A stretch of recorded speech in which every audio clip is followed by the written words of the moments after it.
Boa noite, cogitanos, bem-vindos ao Planeta Cogito. Este é o mundo do conhecimento, da cultura e da criatividade.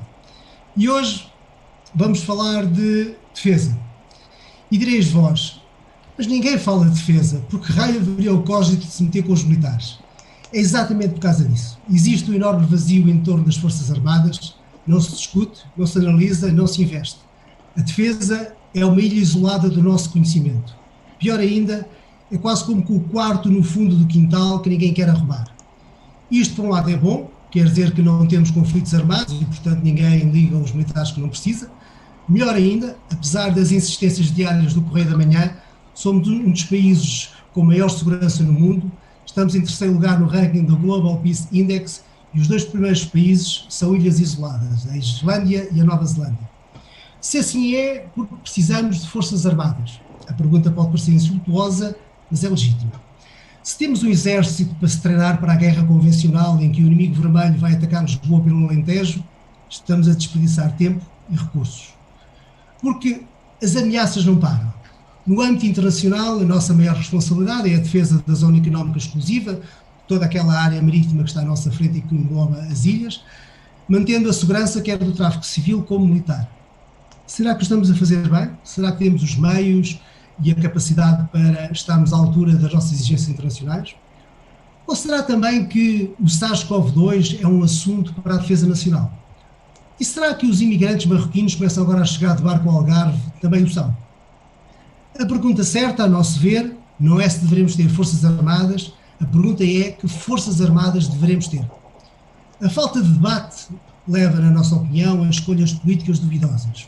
Por queremos submarinos, que é uma arma pesada e altamente destruidora, quando o que precisamos é de intelligence, meios de vigilância eletrónicos eficazes e meios de persuasão que atuam de forma precisa e rápida.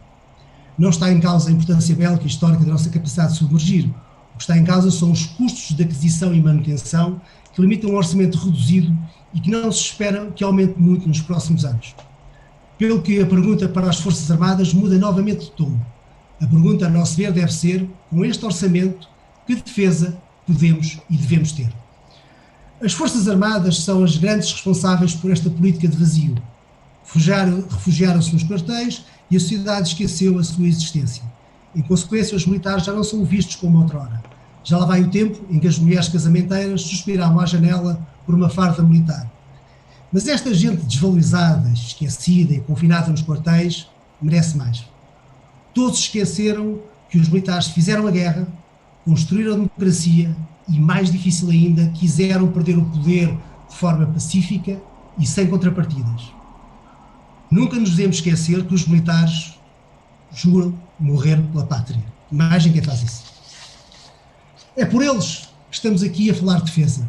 Porque há pessoas generosas e valentes que merecem mais e melhor, que estão enredadas nas teias daqueles que nós consideramos ser um sistema público mais degradado e mais desajustado que existe em Portugal. Para tentar vislumbrar um novo horizonte para as Forças Armadas, vamos recorrer à tecnologia e à inteligência do nosso convidado de hoje, o Sr. Contra-Almirante Gameiro Marques.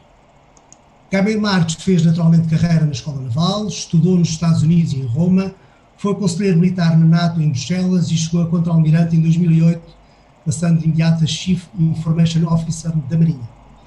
Foi secretário-geral adjunto do Ministério da Defesa e esteve na comissão instaladora do Centro Nacional de Cibersegurança. Desde 2016, exerce os importantes cargos de diretor-geral do Gabinete Nacional de Segurança e também do Centro Nacional de Segurança.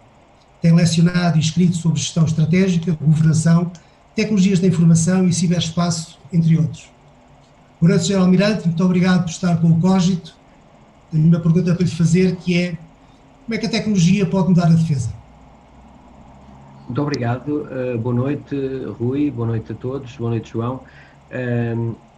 Eu achei só a sua introdução dava para nós aqui debatermos arduamente algumas ideias que manifestou, nas quais eu não me revejo, mas o debate em democracia é assim, não é? É debatermos ideias diferentes, com elevação e com respeito pela opinião uns dos outros. É isso que é fundamental, que não percamos, e é talvez isso um dos nossos maiores inimigos que nos é trazido pela defesa. ou melhor, pela tecnologia.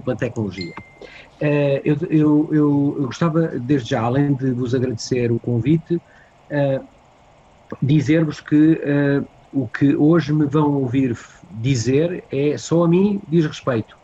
Não, a minha opinião é a minha, não me vincula ninguém, nem, portanto, na tutela em que eu me encontro, e, portanto, sou responsável por aquilo que for dizer.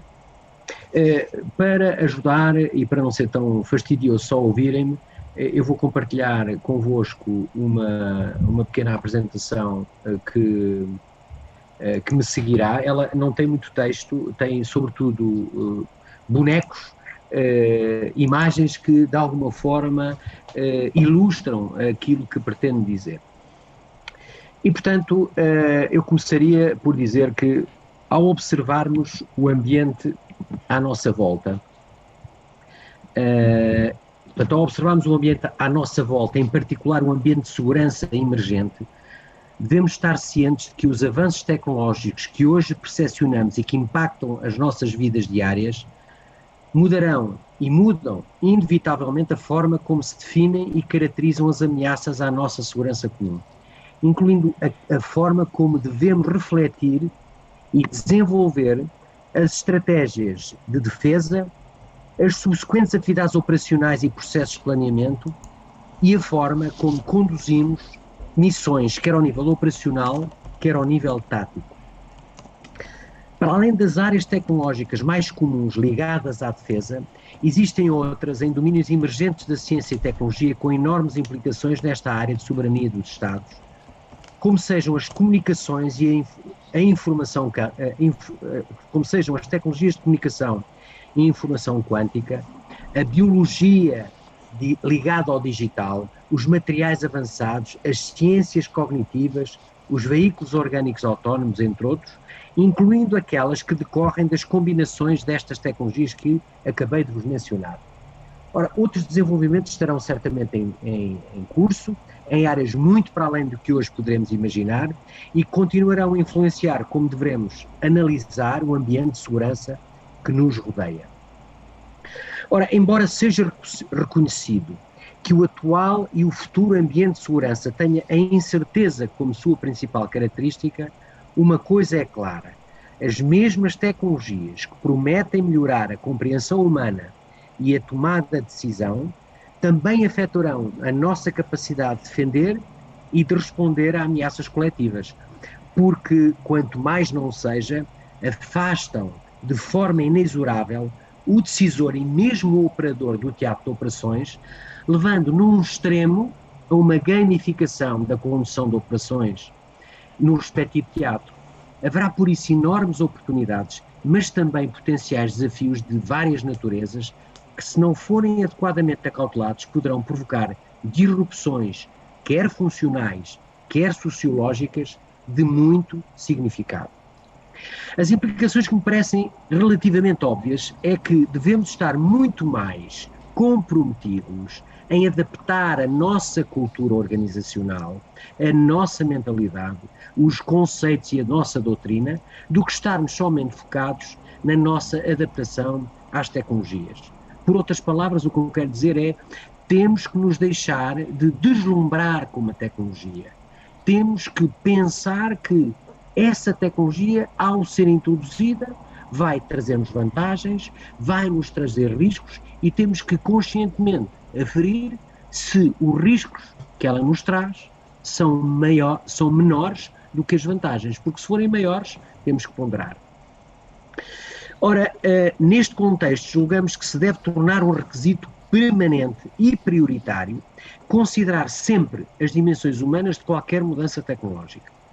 Com efeito, as implicações decorrentes da forma como hoje comunicamos, como hoje interagimos, quer entre seres humanos, quer entre humanos e máquinas, cada vez mais de forma desmaterializada, levam a alterações comportamentais, a alterações mesmo nas tomadas de decisão, de proporções e impactos há pouco tempo inimagináveis. É só nós lembrarmos como hoje, que muito em teletrabalho, mesmo os próprios chefes, os próprios líderes, quando o são, tomam decisões que se tivessem em contacto permanente com os seus trabalhadores, provavelmente não as tomariam daquela maneira. Ora, em ambiente de crise ou potencial conflitualidade, para evitar surpresas assimétricas com implicações estratégicas, os operadores em todos os níveis da cadeia de comando devem ter a formação, devem ter o treino necessários para poderem compreender a criticidade dos contextos sociais e políticos dos atuais conflitos. Para quê? Para os contextualizarem, para entenderem porque é que estão a fazer aquilo, porque é que usam aqueles recursos e não usam outros. Por isso, ainda que o domínio da tecnologia continue a ser necessário, nunca mais será suficiente. E mais uma vez aqui, apela-se àquilo que eu disse há bocado. Não fiquemos deslumbrados com uma tecnologia só por aquilo que ela... quem a quer vender nos diz que ela traz. É preciso pensarmos bem na sua utilização e se ela de facto traz aquilo que é suposta trazer. E isto que eu estou a dizer aplica-se à defesa, mas também se aplica a outras áreas da sociedade. Com efeito, parece-me que um dos desafios mais importantes que se deve levar em linha de conta é o impacto eventualmente disruptivo no comportamento militar no contexto de atos de operações complexos, em que a utilização das máquinas dotadas de inteligência artificial com uma crescente capacidade de decisão seja o novo normal. Ora, este cenário, que é muito mais verosímil do que se possa imaginar, levanta diversas questões que importa identificar e, eventualmente, procurar responder. Por exemplo, que regras de empenhamento é que as máquinas dotadas da AI irão seguir? São as definidas pela cadeia político-militar ou outras decorrentes da própria inteligência artificial embebida na máquina? Qual delas? Quais são as implicações cognitivas e comportamentais no operador e no decisor decorrentes da eventual sobrecarga de informação? Qual é o impacto, por exemplo, de natureza ética no operador e no decisor que decorre destes, operador e decisor, poderem desenvolver a sua ação militar em toda a sua dimensão, longe do teatro de operações e, portanto, aparentemente isolados dos efeitos dessa sua ação? Qual é? E já há estudos bastante profundos e sociológicos da área da sociologia sobre este assunto. Ora, assim como estes novos e permanentes desenvolvimentos tecnológicos são o resultado da constante atividade criativa e desinibida de cientistas, muitas vezes inventam apenas porque podem, completamente abstraídos do propósito. Isso não deve ser coartado, porque um cientista tem que ser livre para criar, não é? Devemos cada vez mais fomentar que a sociedade, para equilibrar este facto, não é? Desenvolva um pensamento crítico construtivo, para reconhecer e explorar tecnologias emergentes e futuras que nos permitam, em conjunção com as nossas atitudes, com o nosso quadro de valores, com os nossos princípios, desenvolver vantagens sobre os nossos potenciais opositores e, simultaneamente, salvaguardar-nos desses mesmos oponentes. Ora, não pretendo aqui caracterizar de forma exaustiva os potenciais oponentes à nossa segurança coletiva, sabendo-se que há os clássicos e óbvios, mas também aqueles que, mesmo por debaixo dos nossos olhos, eu diria mesmo por debaixo da nossa pele, podem comprometer a nossa forma de vida, caso continuem a agir conforme tem sido o caso até agora.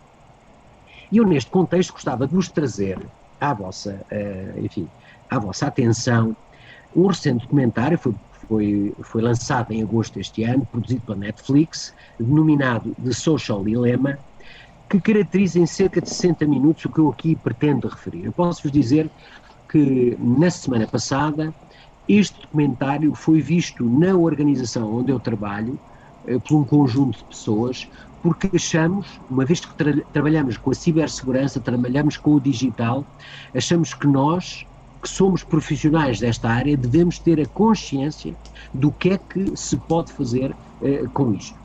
Ora, na verdade, a tecnologia hoje dá a possibilidade aos Estados, dá possibilidades às Big Techs de nos perfilarem, de saberem tudo sobre nós.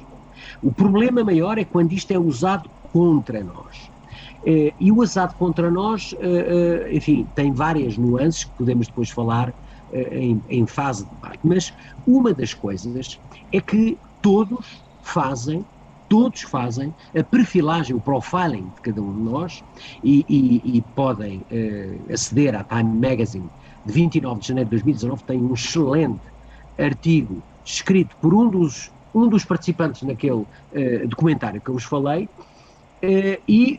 conceito esse que é corroborado e reiterado por este senhor, pelo Yuval Noah Harari, portanto, como sabem, é um israelita historiador e cientista que escreve sobre este assunto.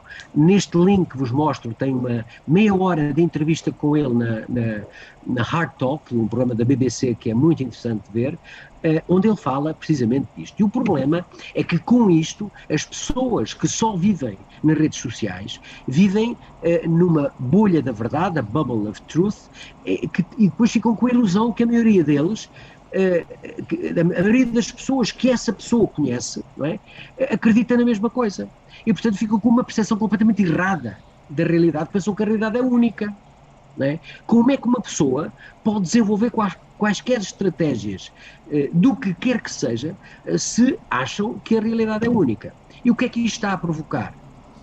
Mais uma vez o Social Dilemma mostra isso de uma maneira muito acutilante. A sociedade está-se a polarizar.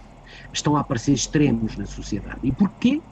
Porque comprometem-se as bases de um Estado de Direito Democrático. O que é que são as bases de um Estado de Direito Democrático? São uma série delas, mas uma delas, que é fundamental, é debatermos as ideias mesmo que não estejamos de acordo. Eu disse ao princípio que algumas das coisas que o Rui disse na introdução eu não estava de acordo com elas. No entanto, não é por causa disso que o Rui me vai maltratar verbalmente, e eu também não vou fazer isso. Temos que saber discutir com elevação, mesmo que nós não estejamos de acordo. No fundo, há de haver um acordo comum, algo que nós concordamos. E isso é que é fundamental no debate. Ora, isto leva a que as pessoas, como têm uma percepção muito pequena, muito vertical da realidade, o que é que acontece? São muito permeáveis a notícias falsas. Porquê? Porque não vão ao fundo da questão, não bebem informação de várias fontes. E por isso é que eu acho que nunca, como hoje, foi importante, foi relevantíssimo, um jornalismo de qualidade. Eu sei que o Rui foi, ou já foi jornalista, e nunca, como hoje em dia, a função de jornalista, a profissão de jornalista é fundamental para a manutenção das democracias. Porque são eles, os bons jornalistas, que fazem o contraditório, que trazem os problemas e que dão outras perspectivas sobre o mesmo assunto. Poderão perguntar, mas desculpem lá, fake news e psyops e propaganda já havia no tempo de sei lá de onde. Sim, portanto isto não é novo, não. O que é novo? O que é novo é o alcance e a velocidade. Vejam, este slide mostra-vos um mundo ligado por fibra óptica. Qualquer coisa que seja lançada num canto do mundo, em milissegundos está no outro canto do mundo. E pode ser arquitetada de forma muito ardilosa para fazer mal a outro canto do mundo, desde que seja embrulhada com o tal perfil que foi coligido durante todo o processo que nós próprios, para o qual nós próprios contribuindo, interagindo de forma, enfim, leviana e por vezes ingênua nas redes sociais. E além disso, tudo o que se produz nas redes sociais não tem uma coisa que é, não há supervisão editorial. Toda a gente toda a gente publica coisas, desde as coisas mais estrôncias, perdoem-me o português, que se pode imaginar, e este período do Covid-19 tem sido muito, muito profícuo. E o que é que isso traz? Traz ruído, é o que este slide mostra, traz ruído, e nós com ruído não ouvimos, e também não vemos, e portanto não decidimos, e se não decidimos, ou decidimos mal. Por isso, estamos todos a afogar-nos em informação, mas famintos de conhecimento. Retomando, e estou quase a acabar, diria que para continuarmos a ser relevantes num contexto de teatro de operações do futuro, ou mesmo do presente, devemos, e aqui de certeza que alguns dos ouvintes vai dizer, lá está ele no lugar comum, mas eu estou convencido cada vez mais que devemos investir no conhecimento das nossas pessoas, dando-lhes competências, dando-lhes o tal ferramentas para elas questionarem construtivamente as coisas, porque só assim é que elas se tornam o que nós chamamos na cibersegurança firewalls humanas. Contestam, perguntam, dizem, não acredito nisto, vou lá ver outra fonte, não é? De maneira a que elas se tornem ágeis e altamente adaptativas à dinâmica de mudança que acontece no nosso mundo a um ritmo frenético. E que, sobretudo, fomentem o espírito crítico, o tal pensamento crítico e uma cultura alicerçada numa sólida matriz de valores. Eu já há bocado falei na ética, aqui volto a falar nos valores. A necessidade de acompanhamento de evolução tecnológica permanecerá certamente importante, sobretudo para se compreender o que se deve incorporar e apreender para o cumprimento das novas missões, agora estou a falar na comunidade militar, que decorrem dos novos contextos estratégicos. No entanto, a tecnologia só por si é insuficiente para proporcionar vantagens em face dos adversários altamente adaptáveis, flexíveis e muitas vezes assimétricos. No entanto, é por isso fundamental capacitar as pessoas das nossas organizações a todos os níveis, de modo a mantermos e mesmo explorarmos essas vantagens cognitivas que a capacitação aportará, usando-as para fazer face aos nossos adversários.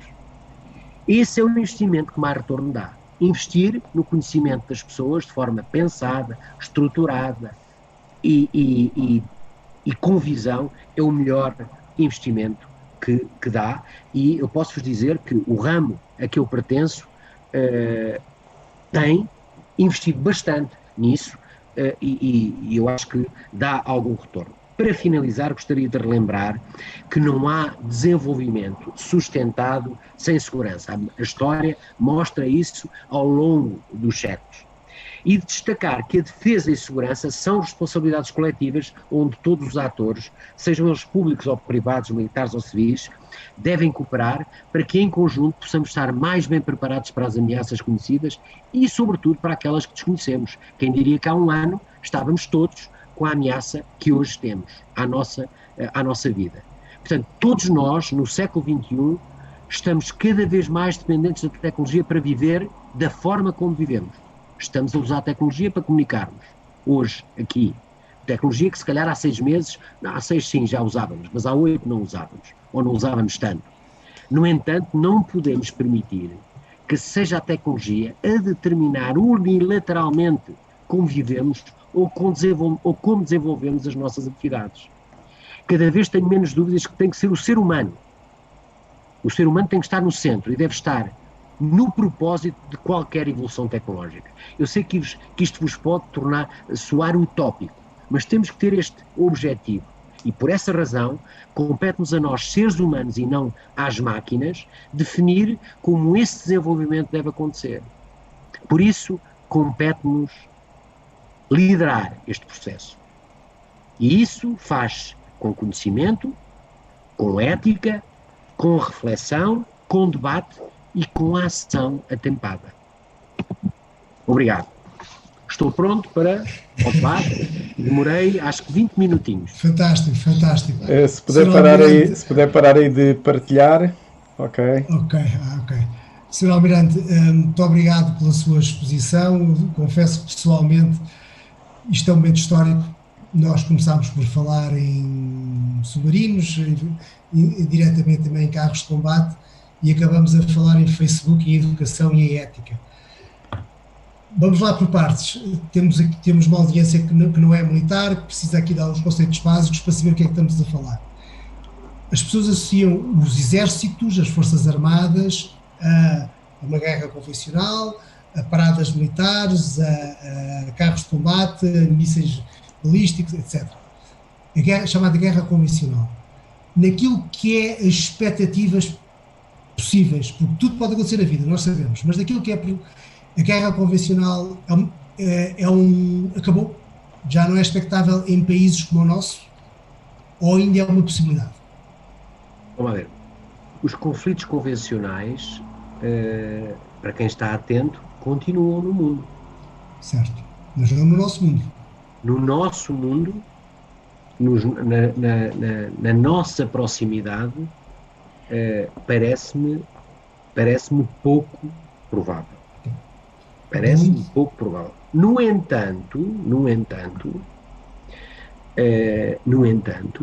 as Forças Armadas de qualquer país não devem descartar e não devem assumir que isso nunca vai acontecer. Portanto, têm que ter capacidade para fazer face coletiva ou unitariamente a uma coisa dessas. Porque, veja, nós costumamos dizer que uma capacidade militar, seja ela terrestre, aérea ou naval, não se constrói de um dia para o outro. Nós, por exemplo, na área que eu conheço melhor, ou que tenho a obrigação de conhecer melhor, que é a área naval, nós começamos a pensar num novo navio 10 anos antes dele aparecer, entrar por terra dentro. E uma capacidade não é só ter um navio. Nós temos que ter pessoas treinadas para o operar, para o manter, temos que ter a cadeia logística gizada, temos que ter doutrina para operar, temos que ter estruturas organizativas para operar. E com meios cada vez mais sofisticados que pedem cada vez mais formação e, portanto, o militar passa ali 9 meses, não tem capacidade de resposta. Eu vivi muito perto e foi muito bom para a minha vida profissional e até pessoal a entrada ao serviço das fragatas da classe Vasta Gama na Marinha Portuguesa. Estive na equipa que desenvolveu parte do software de sistema de combate, estive na equipa que testou o sistema de combate. Estamos a falar de 98, 96, mais ou menos. Não, os testes foram antes. Os testes foram 91, 92. Sim, né? sim. Mas depois estive na equipa que os treinou e certificou em Inglaterra. E isso teve um impulso, criou um impulso de mudança dentro da própria Marinha, em instalações em terra, brutal. Se não tivéssemos feito isso, ou seja, se não tivéssemos abertura para a mudança, aquele tal espírito crítico, a pergunta, quer dizer, sermos capazes de perguntar na nossa própria casa, estamos a fazer as coisas bem? E não responder, sempre fizemos assim. Nós até fomos à Índia a fazer assim. Que estou a ridicularizar, não é? Claro. Mas está a ver. Mas sim, mas só lembrando, quando o orçamento é curto, é preciso tomar opções. Não podemos fazer tudo. Claro. Tudo não pode ser prioridade. Portanto, a questão é para nós os leigos, quais são as novas prioridades? Quais são as ameaças mais prováveis para as quais nós temos de estar preparados e que temos capacidade de resposta? Olha, uma é aquela que eu tentei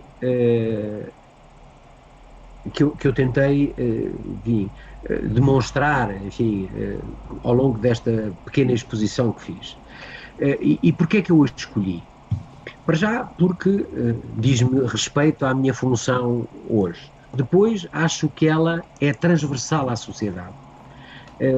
Se for ao Conceito Estratégico de Defesa Nacional de 2013, que é o último que nós temos, o conceito de defesa que lá está é, na minha modesta opinião, o conceito certo, que é um conceito transversal à sociedade.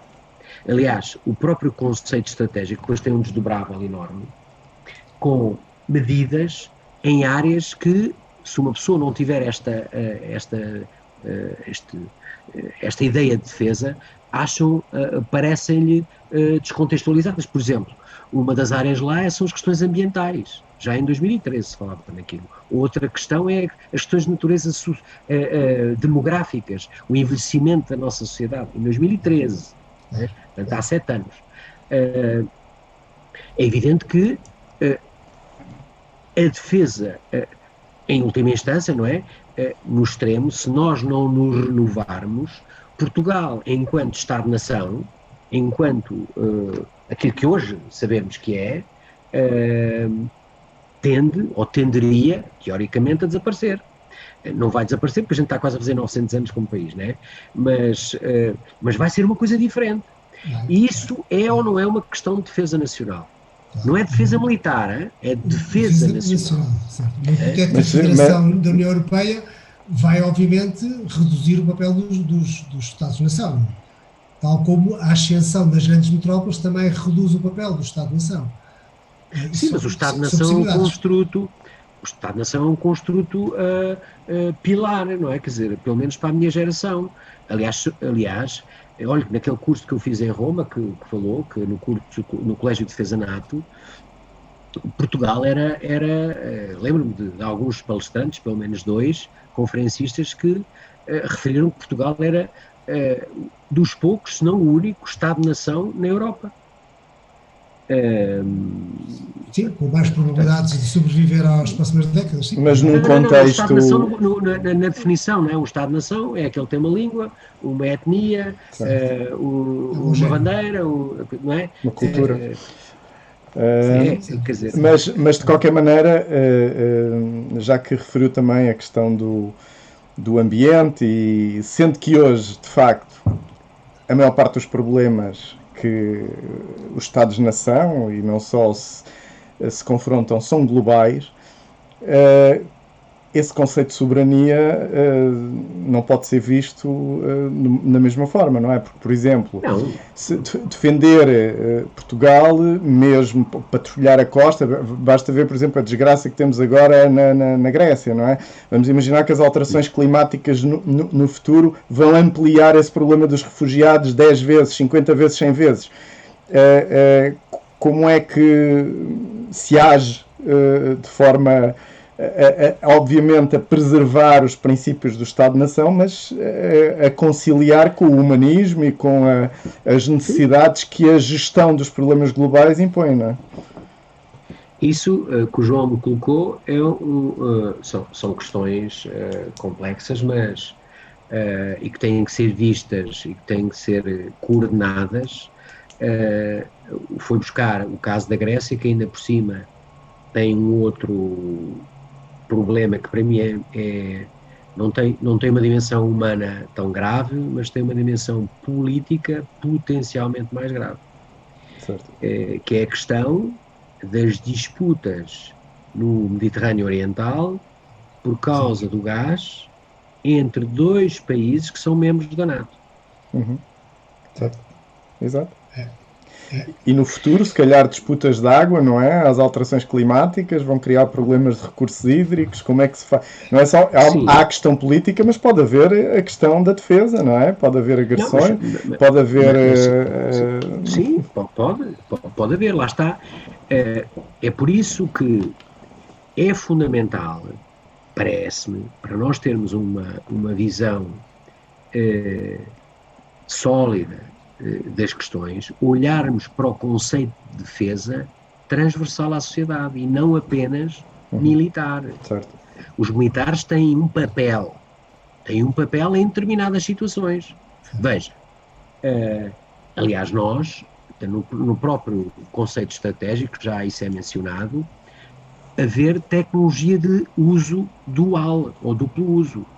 Tecnologia meios que podem ser usados numa situação e os mesmos meios serem usados noutra situação com escalas diferentes. Por exemplo, o Sr. Almirante Silva Ribeiro, estabeleceu protocolos com a Proteção Civil para utilização de recursos ou de capacidades militares no apoio a um flagelo que temos, não é? Nós, Portugal, por causa das alterações climáticas e de outras coisas, não é? E de outras coisas. Que são os incêndios no nosso país. Não é? Portanto, isso não... O que o Almirante está a dizer é que a defesa é a política e a política é a defesa. E que não há aqui grandes distinções. Não, porque eu não quis dizer isso. Nacional... O que eu disse é que a defesa é uma área de soberania, tal como a administração interna, os negócios estrangeiros e a justiça. São as 4 áreas de soberania, não são órgãos de soberania, não, são áreas de soberania. Áreas de soberania. Mas nas quais são áreas de soberania, as decisões que são tomadas nesse âmbito têm que ser muito bem ponderadas politicamente. Claro. Não é? Porque são áreas de soberania. Qualquer falha mediana numa área de soberania tem implicações reputacionais para o nosso país brutais. Claro. E, portanto, temos de ter isso com cuidado. Estamos a falar do roubo das armas e tanques. Por exemplo, vejam, não sei se leram a entrevista do Almirante Silva Ribeiro no Diário de Notícias do sábado passado. Está publicado online. Não, até saiu em papel, acho eu. Ao sábado a edição. Mas só um minuto, como é evidente, nesta área, nós somos um país pequeno, a nossa melhor política de defesa é, por um lado, integrar uma estrutura militar que é a NATO e, por outro lado, integrar uma estrutura política que é a União Europeia. Nós fazemos parte de um conjunto, não é? Certo. Juntos somos mais fortes. Isso é mais ou menos específico. Agora, a pergunta que eu coloco é, neste contexto de grandes países com grandes dispositivos militares, qual é que é o nosso papel? O que é que nós devemos e podemos fazer para honrar a nossa identidade e para honrar os nossos compromissos com o estrangeiro? Olha, Rui, eu acho que isso está pensado. Nós temos que pensar bem qual é ou quais são os nossos recursos mais valiosos e mais diferenciadores e protegê-los. Com o devido respeito, parece-lhe... Vou fazer uma pergunta. Sim. Imagine, num extremo, fazemos todos parte da União Europeia, hein? Mas não se esqueça que os países se relacionam função dos interesses. Certo. Isso aprende-se logo nas primeiras aulas de relações internacionais. Os países movem-se por interesses. Certo. Então imagine que havia uma decisão, alguns, que nós não tínhamos marinha. Tínhamos marinha. Sim. E que a salvaguarda dos interesses, eu já lhe vou dar um exemplo disto, que até está documentado na net, que a internet não esquece nada, infelizmente, ou felizmente. Fala quem sabe. Alguém tinha que, quer dizer, passam 400 e tal navios por dia na nossa costa. Exatamente. Para cima e para baixo. E passam também muitas aeronaves no nosso espaço aéreo de jurisdição e controlo nacional. O nosso espaço, a nossa zona de responsabilidade, SAR e por aí fora, vai quase até Cabo Verde. Vai quase até Cabo Verde. E as aeronaves, quando passam, pagam. E se nós deixássemos esse espaço vazio, como diz logo também na estratégia, não há espaços vazios, eles ocupam-se. E se calhar iam ser ocupados por Estados que fazem parte, como nós, das mesmas alianças e das mesmas coisas. O Rui gostaria, olha, eu não, digo-lhe já que não, que o mar territorial português, a zona económica exclusiva portuguesa, fosse vigiada, patrulhada, o exercício da soberania fosse feito por navios com bandeira... Não. Eu não vou dizer seria um país da União Europeia. Essa, se já me está a fazer a pergunta, essa é a nossa primeira grande responsabilidade. Mas, por outro lado, eu já não vejo a necessidade de manter uma linha de defesa terrestre em relação ao nosso vizinho territorial, porque essa guerra, se me permite a expressão, já não é militar. Sim, mas não se mantém, essa linha não se mantém. Digamos que ainda há ali uma resistência que Ou seja, a questão que se coloca é, nós tínhamos um modelo militar, quando os militares fizeram o 25 de Abril, nós tínhamos da África, etc. Esse modelo tem vindo a evoluir, mas nós já fizemos a transição toda para um novo modelo, ou o que está é aquilo que deve ser, que é um bocadinho de cada? Não, o que está não é aquilo que deve ser, estamos a fazer a transição e a adaptação. O que lhe posso dizer, se calhar vou ficar um bocadinho frustrado, eu não sei, com o detalhe que sei na Marinha, o processo de planeamento estratégico dos outros ramos. Certo, certo, sim. Agora eu estou relativamente por dentro do processo de planeamento estratégico da Marinha. E eu sei, porque participei, no desenvolvimento de documentos que, aliás, até promovemos que fossem feitos por pessoas mais novas do que nós, porque dali a 20 anos seriam eles os oficiais generais e os comandantes da Marinha. Como é que eles pensariam a Marinha há 20 anos? E já agora, sem colocar, obviamente, em causa esse ponto do que há a fazer, o como fazer, será que, por exemplo, patrulhar todo esse marco, que, como disse, vai quase até Cabo Verde, se faz com navios, fragatas, corvetas, patrulhões, ou se faz com drones autónomos? Lembro-me que há uns meses li um artigo no The Guardian em que dizia que nos próximos 10 anos as forças militares do mundo inteiro iam investir em cerca de 80 mil drones autónomos ou semi-autónomos de vigilância, e alguns de mais de vigilância, com capacidades bélicas. Ou seja, é esse o caminho ou é um... João, vamos lá ver, nós na nossa área de jurisdição temos várias funções a fazer. Uma delas é a vigilância, e a vigilância faz-se uma combinação de meios. Satélite, não é? Nossa área é coberta por uma série de satélites, uns com capacidade para detectar navios a lavar tanques, portanto hidrocarbonetos, por isso recebemos feeds de satélites da EMSA, não é? Da Agência Europeia de Segurança Marítima, cujas instalações da sede são ali no Cais de Toré. Temos sistemas que desenvolvemos em Portugal com empresas portuguesas que fundem uma série de informação e tiram conhecimento de toda a informação que vão coligindo ao longo do tempo. Já há drones, mas quando é preciso salvar alguém, ou vai lá um navio ou vai lá um helicóptero. Claro. Porque um drone não vai lá sacar a pessoa que está a afogar-se. Claro, óbvio. Se calhar daqui a uns tempos há de haver. Até pode ir, mas não. Mas não vai agora. Claro. Mas se calhar já não estaremos cá. Eu não sei se cá estarei para ver ou não.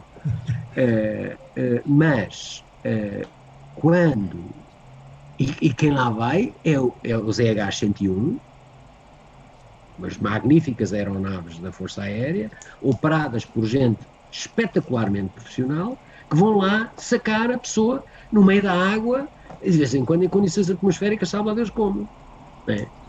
Isso não há problema que faça. E meios de atuação rápida. Ora nem mais. E nós temos... Mas quem não está, esquece. Não se esqueçam. Quem não está, esquece. E, portanto, se a gente não tem volta e meia, ou um drone a passar baixinho, ou um navio a aparecer, ou... não existimos. Olha, não está aqui ninguém. Não é? Quem não está, esquece. Agora, os submarinos também servem para isto. Os submarinos... Olha, eu é uma das coisas com que não concordou com o Rui, era? 100 horas... Claro que não. Eu naveguei 100 horas no Tridente, o primeiro dos dois, antes de ele ter bandeira portuguesa, nos testes de aceitação. E vi, com os meus olhitos, a capacidade de vigilância que aquilo tem. E se os navios não fossem relevantes, O Tridente, o ano passado, por exemplo, não tinha feito 220 dias fora da base, num ano. E não digo mais. Sr. Alberto, veja se a minha informação está correta. A ideia inicial era comprar 3 submarinos, porque um estaria em grandes reparações, outro estaria em pequenas reparações, e portanto teríamos sempre um no ativo. Depois, por razões económicas, só comprámos 2, e portanto quer dizer que há muitos dias em que não temos submarinos para funcionar. Há de haver períodos que não temos, sim. Não está em causa a capacidade persuasora de uma arma que é furtiva. Obviamente que ela tem importância. Tem em causa o investimento. Portanto, o que é que não se deixou de fazer para termos submarinos? E a minha pergunta é essa. A nossa primeira responsabilidade é a vigilância da zona económica exclusiva. Nós estamos a fazê-la bem, temos os meios necessários para ficarmos bem perante os olhos dos nossos parceiros NATO, por exemplo? Ouça, nós primeiro temos que estar bem connosco próprios. E achar, quer dizer, temos que estar bem connosco. Quanto à NATO e à UE, temos que honrar os compromissos que assumimos com eles. E no ciclo de planeamento da NATO e da UE há compromissos. Por vezes, por vicissitudes económicas, não conseguimos atingir. Agora, eu lembro-me, eu tive na NATO de 2004, outubro de 2004 a outubro de 2007. E lembro-me bem de quem eram os países que não queriam que nós tivéssemos submarinos. Não vou dizer quais são. Não pode. Não vou dizer quais são. Mas um começa com a letra E. Dizer que não eram nossos inimigos. Posso fazer aqui uma. Não me venham cá. Uma mudança de tema aqui dos submarinos. Há uns tempos atrás eu li uma entrevista do padre Afonso Seixas Nunes, que é um padre jesuíta que curiosamente é jurista e também é especialista militar, é um padre que é multifacetado, em que ele levantava uma questão relativa à parte da ética, fazendo a ponte para a parte jurídica, que, por exemplo, com questões de armas autónomas, a responsabilidade ainda era um vazio jurídico. Isso é... Teve o João, para colocar essa questão, é porque não o pus a dormir com a minha apresentação. É precisamente esse um dos grandes problemas. Esse é aliás, que retratando para o mundo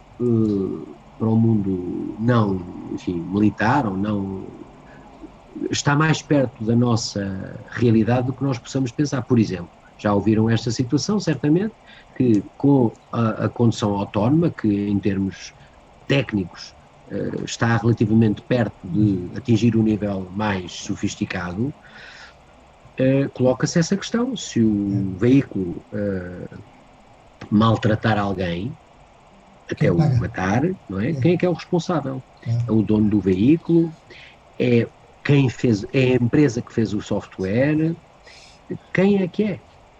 Mas de qualquer maneira aí a morte é um acidente, não é? Na defesa, a morte não é um objetivo, mas pode ter esse objetivo, não é? É uma intenção. É uma intenção.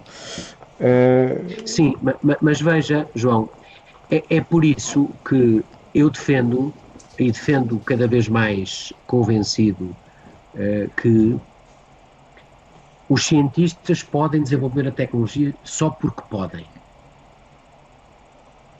Mas tem que haver um enquadramento de ética, um código de ética que acautela, e isto eu sei que é utópico, mas a gente tem que correr um bocadinho atrás de utopias, pá.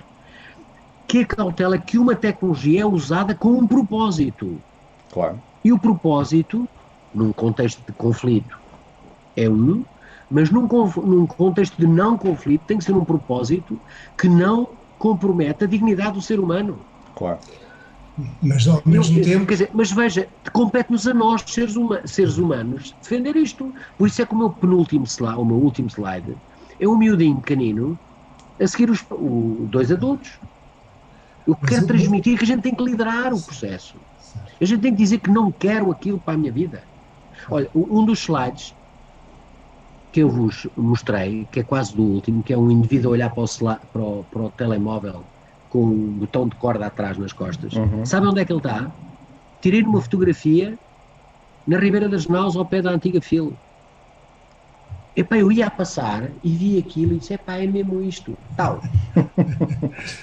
E tirei e pula nesta slide. Nunca tinha usado aquele slide.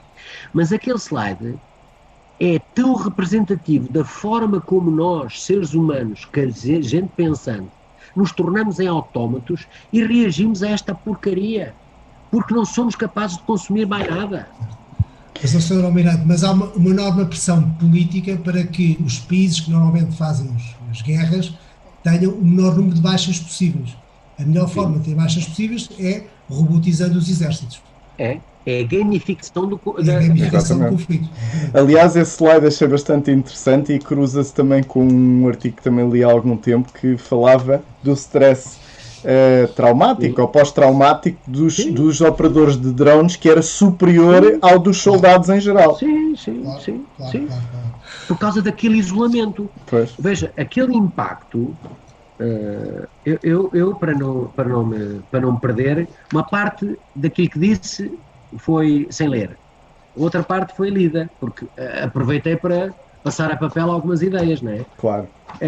E essa parte está muito documentada já em muitos escritos. Isso que o João acabou de dizer. E que é o impacto, quer dizer, uma pessoa ou de tal maneira abstraída que para ele é um jogo aquilo. Ou então, se foi ensinado e contextualizado, tal contextualização. O que também não é bom, não é? Não é bom para ele, se calhar até pode ser, mas pode julgar, quem julga que é um jogo pode não ter a avaliação do risco bem feita, não é? Há muitos adolescentes que pensam assim, exatamente. Os colegas Rui, isso é mau. Isso é mau, claro. Isso é péssimo. Perde a noção da realidade.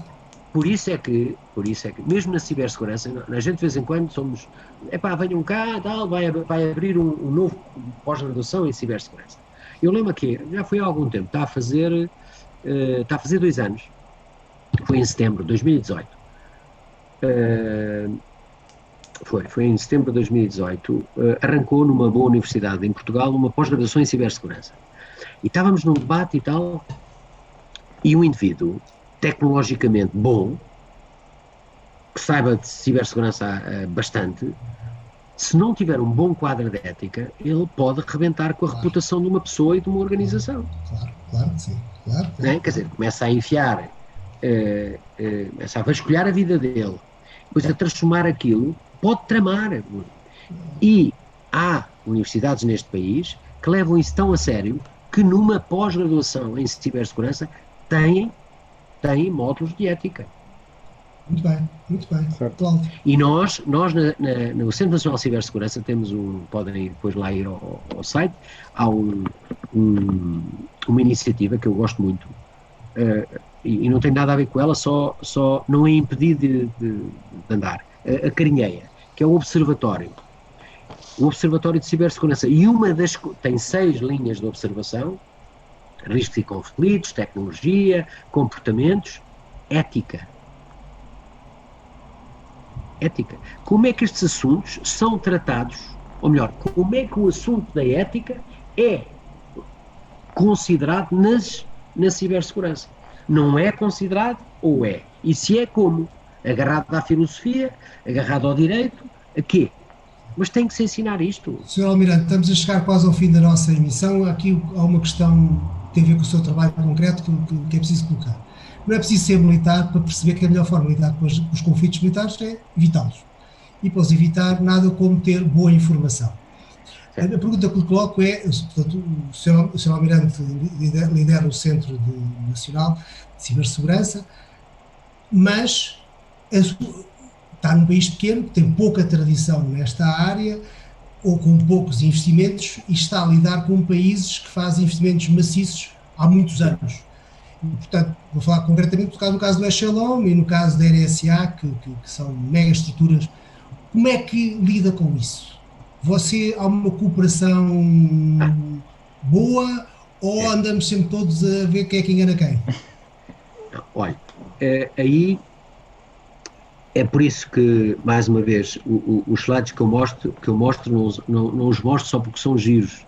Alguns nem são muito, mas têm um significado. Há lá um slide, quase no fim, que é uma matilha de gente. E muita gente, de várias raças e várias não sei o quê. E aquilo para mim é fulcral nesta área.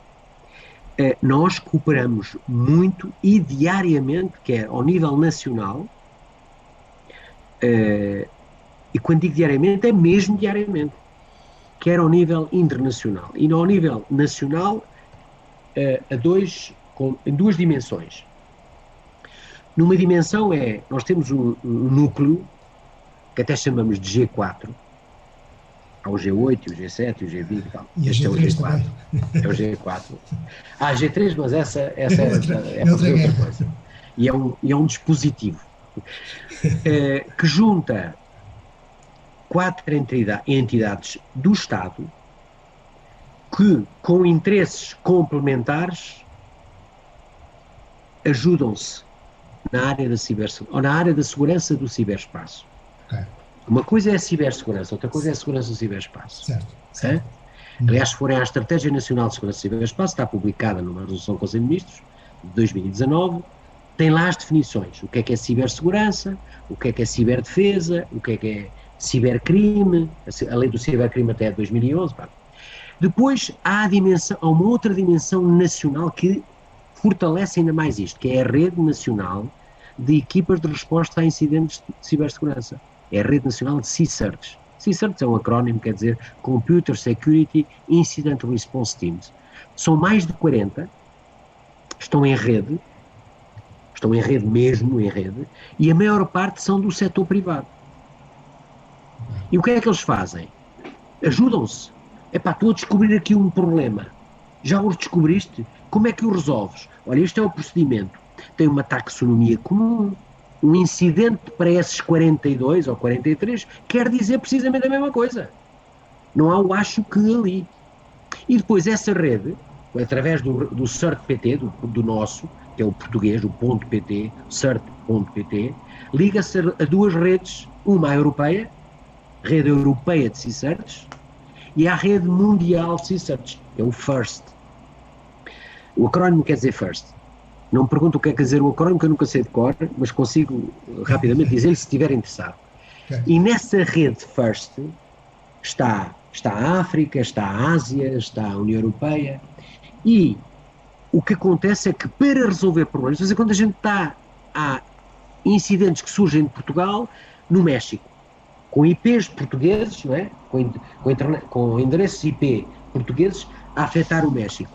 O que é que o México faz? Sabe que existe um CERT-PT, telefona para o CERT-PT e diz, meus senhores, há um conjunto de endereços IPs portugueses que está a fazer spam ao Banco do México, ou não sei o quê. E nós, aqui em Portugal, tratamos do assunto. Nós somos um bocadinho, em Portugal, os bombeiros do ciberespaço. Okay. E precisamos de ajuda de outros bombeiros. E há uma ajuda. Há ajuda. Até mesmo daqueles países mais inverosímeis que nos possam ajudar nessas áreas. Também há. Temos aqui umas questões aqui nas redes sociais de algumas pessoas que, antes de terminarmos, queria também passar por elas.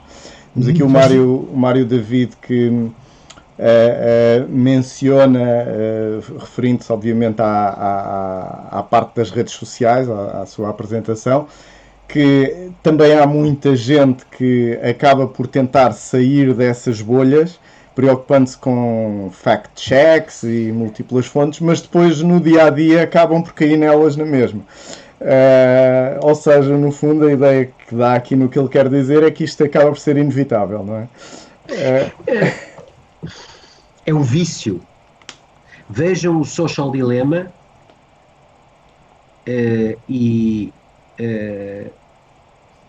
demonstra-se, tenta-se demonstrar que é um vício. Um vício. Certo. Ele cria addiction, cria adição. E será que nos muda mesmo a maneira de pensar mesmo fora do contexto social? É capaz? Ouça, quer dizer, João, se nós, Pois, antes de 74 só se ouvia notícias que eram pré-editadas, não é? Claro, claro. Que eram censuradas. Claro. E, portanto, o mundo... Claro. Havia pessoas aqui em Portugal, enfim, eu era pequenino, tinha 13 anos, ou o que era, mas eu ouvia o meu pai, lembro-me do meu pai, enfim, falar de pessoas, e eu tinha pessoas, familiares meus, que viram, que foram visitados algumas vezes, pronto, por pessoas que não tinham sido convidadas lá para casa, pronto. E portanto o mundo aí era visto só por um canudo, claro. por uma visão, não é? Claro. Isso é sempre assim. Temos aqui a pergunta é, não estamos nós a caminhar para isso. Voluntariamente? Pois, talvez. É porque a diferença é essa, não é? Porque antes era condicionado e agora parece que é voluntário. Essa é que é uma alteração. Mas lá está, mas isso cria adição. Aliás, há uma parte do filme que vai ao pormenor, eu nunca tinha pensado nisso, de dizer, aqueles pontinhos que aparecem quando a gente respondeu a alguém. Sim, não é? sim. Está tudo pensado. Depois aparece o pontinho e a gente, está aqui um gajo, ele vai-me responder. Exatamente. Que é para criar lock-in. Claro. Exatamente. Tudo isso é pensado com essa vertente não tecnológica, mas sociológica. Sim. João, a última pergunta. Depois fechamos. A última pergunta, temos aqui, por exemplo, o Afonso Duarte, que pergunta se acha que o espaço marítimo português tem ainda um grande potencial por explorar. Tem, por exemplo. Do ponto de vista económico, não é? No ponto de vista económico, que obviamente a defesa terá também que se alinhar. A defesa no sentido holístico do termo. Certo, olha, se não fosse assim, eu responderia ao Afonso. A resposta é sim, tenho a certeza absoluta que tem, não fora não só o investimento que há mais de 10 anos está a fazer em todo o processo de reivindicação da plataforma continental estendida para Portugal e a luta que aquilo está a dar nas Nações Unidas.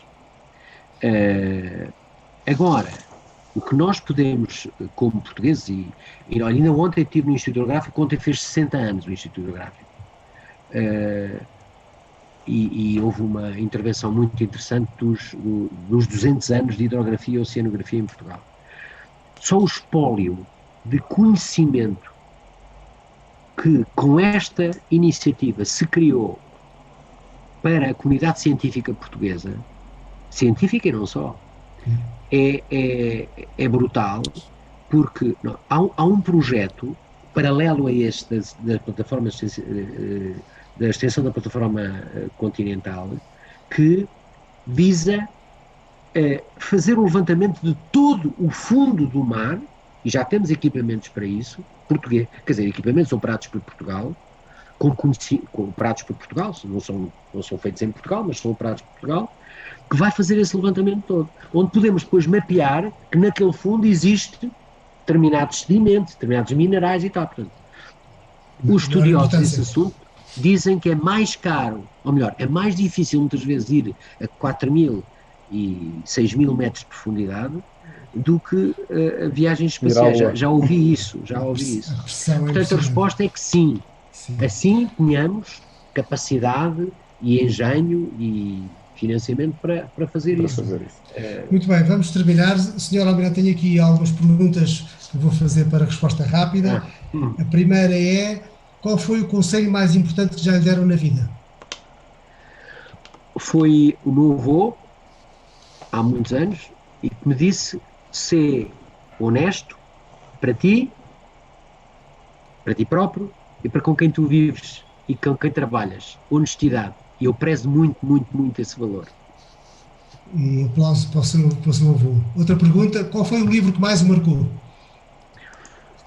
Olha, assim de repente surgem-me dois do mesmo autor que li antes de entrar na Escola Naval, já lá vai há uns anitos, de um autor, Leon Uris, sobre o problema dos judeus na Segunda Guerra Mundial. Um foi o 1018 e o outro foi o Éxodos. Dois livros grossinhos que devorei rapidamente e que me marcaram muito, muito mesmo. E já agora, por curiosidade, já que trabalha no ciberespaço, leu o Big Brother, 1984? Não. Vamos a caminho do Big Brother? Vamos. Isso é bom ou mau? Mau. Muito bem, acabamos assim em grande com uma grande resposta do Sr. Almirante. Foi um prazer estar convosco. Recordo que amanhã, à mesma hora, às 21h30, vamos ter a Masterclass com o economista Augusto Mateus, que vai fazer a pergunta: porquê é que nos estamos a afastar da Europa? A pergunta começa por ser económica, mas suspeito que depois vai parar a outros territórios muito interessantes. Lembro também que para a semana, nas quartas-feiras, às 18h30, começamos com as nossas sessões de desenvolvimento criativo. Eu espero pelas vossas ideias. Digam qual é o problema que querem resolver, para depois nós podemos fazer um trabalho em equipa para vocês desenvolver a vossa ideia e ter a oportunidade de apresentar no dia 30 de janeiro no Palácio Flor da Murta. Muito obrigado por estarem connosco, muito obrigado, Sr. Almirante, façam o favor de serem felizes. Boa noite. Muito obrigado. Obrigado, boa noite. Boa noite.